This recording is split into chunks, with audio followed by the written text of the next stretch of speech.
ಸಿಕ್ಯಾಪ್ institute of engineering and ಟೆಕ್ನಾಲಜಿಯಲ್ಲಿ 2 ದಿನಗಳ ಕಾಲ ವಿದ್ಯಾರ್ಥಿಗಳಿಗಾಗಿ ವಿಶೇಷ ಉಪನ್ಯಾಸ ಕಾರ್ಯಕ್ರಮವನ್ನು ಹಮ್ಮಿಕೊಳ್ಳಲಾಗಿತ್ತು. ದೇಶ ವಿದೇಶದ ತಜ್ಞರು ಭಾಗವಹಿಸಿ ವಿದ್ಯಾರ್ಥಿಗಳಿಗೆ ಮಾರ್ಗದರ್ಶನ ನೀಡಿದರು. ಮಲೇಷಿಯಾದ ಯೂನಿವರ್ಸಿಟಿ ಆಫ್ ಸೈನ್ಸ್ ಪ್ರಾಧ್ಯಾಪಕರಾದ ಡಾಕ್ಟರ್ ಕು ಯಾಂಗ್ ಕಾರ್ಯಕ್ರಮವನ್ನು ಉದ್ಘಾಟಿಸಿ ಮಾತನಾಡಿದರು. Improvement, okay, and then you need to measure what is the matters. So is it the learning? ಜೀವನದಲ್ಲಿ ಯಶಸ್ಸು ಸಾಧಿಸಲು ಹಲವಾರು ವಿಫಲತೆಗಳನ್ನು ಎದುರಿಸಬೇಕಾಗುತ್ತದೆ. ಯಶಸ್ಸಿನ ಮೊದಲ 9 ಘನ ವೈಫಲ್ಯಗಳನ್ನು ಎದುರಿಸುವುದು ಸಹಜ. ಆದರೆ ಕಷ್ಟಕರ ಸಮಯಕ್ಕೆ ಸರಿಯಾದ ಯೋಜನೆಯನ್ನು ವಿದ್ಯಾರ್ಥಿಗಳು ಮಾಡಿಕೊಂಡರೆ ಯಶಸ್ಸು ದೂರವಿರುವುದಿಲ್ಲ ಎಂದು ವಿದ್ಯಾರ್ಥಿಗಳಿಗೆ ಸಲಹೆ ನೀಡಿದರು. Okay, again and again, stress is very nowadays. I'm not sure here how is it. ಮನುಷ್ಯನಾದವನು ಜೀವನದಲ್ಲಿ ಆಲಸ್ಯ ತೆಗೆದು ಹಾಕಿದರೆ ಸಾಧನೆಗೆ ಮೂಲ ದಾರಿಯಾಗುತ್ತದೆ. ಶಿಸ್ತಿನ ಪಾಲನೆ, ನಿರಂತರ ಪ್ರಯತ್ನ, ಅವಕಾಶಗಳನ್ನು ಸರಿಯಾಗಿ ಬಳಸಿಕೊಳ್ಳುವುದು ಹಾಗೂ ವಿಶ್ವಾಸಾರ್ಹತೆಯನ್ನು ಕಾಪಾಡಿಕೊಳ್ಳುವುದು ಜೀವನದ ಮುಖ್ಯ ಅಂಶಗಳು ಎಂದಿದ್ದಾರೆ. So you are not just an engineer, you are also the architect of your potential. So which means you have ಜೀವನದಲ್ಲಿ ಏರುಪೇರುಗಳು ಸಹಜವಾದ್ದರಿಂದ ಒತ್ತಡವನ್ನು ಕಡಿಮೆ ಮಾಡಿಕೊಂಡು ಸಾಗುವುದು ಅಗತ್ಯ. ತಪ್ಪುಗಳನ್ನು ಜೀವನದ ಪಾಠಗಳಾಗಿ ಪರಿವರ್ತಿಸಿಕೊಂಡಾಗ ಮಾತ್ರ ಭವಿಷ್ಯ ಪ್ರಕಾಶಮಾನವಾಗುತ್ತದೆ ಎಂದು ಕಿವಿಮಾತು ಹೇಳಿದರು. Achieve excellence is that we can through the discipline we need to have a discipline. ಅದೇ ರೀತಿ ಯಶವಂತ್ ಮಾತನಾಡಿ, ನವೀನ ಆವಿಷ್ಕಾರ ಕ್ಷೇತ್ರದಲ್ಲಿ ಮತ್ತೊಂದು ಮಹತ್ವದ ಹೆಜ್ಜೆ ಇಡಲಾಗಿದೆ. ಕ್ರಿಕೆಟ್ ಆಟದಲ್ಲಿ ಬಳಸುವ ಎಂಜಿನ್, ಊಬರ್ ಮಾದರಿಯ ಸಾರಿಗೆ ಸೇವೆಗಳು ಹಾಗೂ ಡ್ರೋನ್ ಮಾರ್ಗ ನಿರ್ವಹಣೆಗೆ ನೈಜ ಸಮಯದ ವಿಶ್ಲೇಷಣೆ ಒದಗಿಸುವುದು ಮಹತ್ವಾಕಾಂಕ್ಷಿ ಯೋಜನೆ ರೂಪುಗೊಳ್ಳುತ್ತಿದೆ. And we have optimized that entire engine so that it works well for the users. If you want to manage the open source Kafka all by yourself, it takes months together even to set up. Just to start that engine and start working, it takes months together, 8 months at least.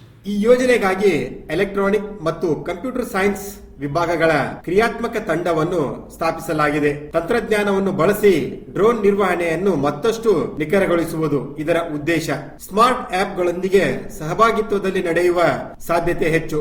ಇದು ಉದ್ಯಮಶೀಲತೆ, ಹೊಸ ತಂತ್ರಜ್ಞಾನ ಮತ್ತು ಯುವಕರಿಗೆ ಉದ್ಯೋಗ ಅವಕಾಶಗಳನ್ನು ನೀಡುವ ದಾರಿಯನ್ನು ತೆರೆಯಲಿದೆ.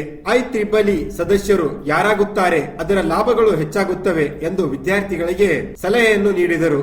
Machine learning space or the AI engineering space is Andrew Ng. How many of you followed him? Andrew Ng.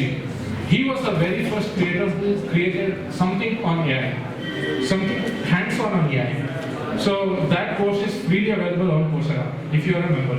Okay. Doctor Shobha ಮಾತನಾಡಿ, ಭಾರತದಲ್ಲಿ 1950ರಲ್ಲಿ ಆಹಾರವನ್ನು 50 ಮಿಲಿಯನ್ ಟನ್ ಅಷ್ಟು ಬೆಳೆಯಲಾಗುತ್ತಿತ್ತು. ಆದರೆ ಈಗ 350 ಮಿಲಿಯನ್ ಟನ್ ಅಷ್ಟು ಆಹಾರ ಬೆಳೆಯಲಾಗುತ್ತಿದೆ. ಆದರೆ ಅದರಲ್ಲಿ ಹೈಬ್ರಿಡ್ ತಳಿಗಳನ್ನು ಹೆಚ್ಚಾಗಿ ಬೆಳೆಯಲಾಗುತ್ತಿದೆ.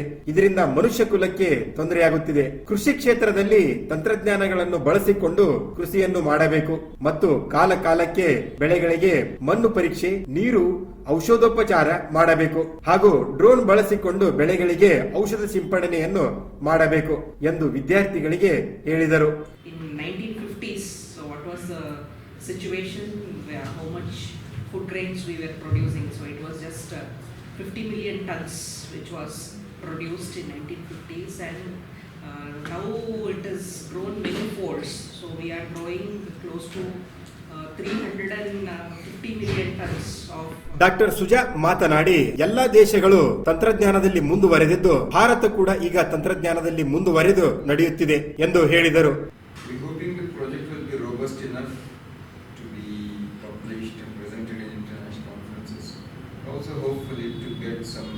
ಈ ಸಂದರ್ಭದಲ್ಲಿ ಸಂಸ್ಥೆಯ ನಿರ್ದೇಶಕರಾದ ಸಲಾವುದ್ದೀನ್ ಪುಣೇಕರ್, ಇಂಜಿನಿಯರಿಂಗ್ ಕಾಲೇಜಿನ ಪ್ರಾಚಾರ್ಯರಾದ doctor Abbas Ali, doctor Prashant Metri, doctor Abbas Ali Dundasi, doctor Aslam Karajgi, doctor Ravi Hosamani, professor Sachin Pande, doctor Mohammed Ziaulla Chaudhari, professor Shivaram, professor Sadiq Mujawar, professor Waseem Nidagondi, professor Benazir Munthesir, professor MR Chikkond ಹಾಗೂ ಹಲವಾರು ಪ್ರಾಧ್ಯಾಪಕರು ವಿದ್ಯಾರ್ಥಿಗಳು ಉಪಸ್ಥಿತರಿದ್ದರು. ವಿಜಯಪುರದಲ್ಲಿ ನಡೆದ ಈ ವಿಶೇಷ ಉಪನ್ಯಾಸ ಕಾರ್ಯಕ್ರಮವು ವಿದ್ಯಾರ್ಥಿಗಳಿಗೆ ಜೀವನದ ಪಾಠಗಳು, ತಂತ್ರಜ್ಞಾನ ಹಾಗೂ ಕೃಷಿ ಕ್ಷೇತ್ರದಲ್ಲಿ ಹೊಸ ಆಯಾಮಗಳನ್ನು ಪರಿಚಯಿಸಿತು.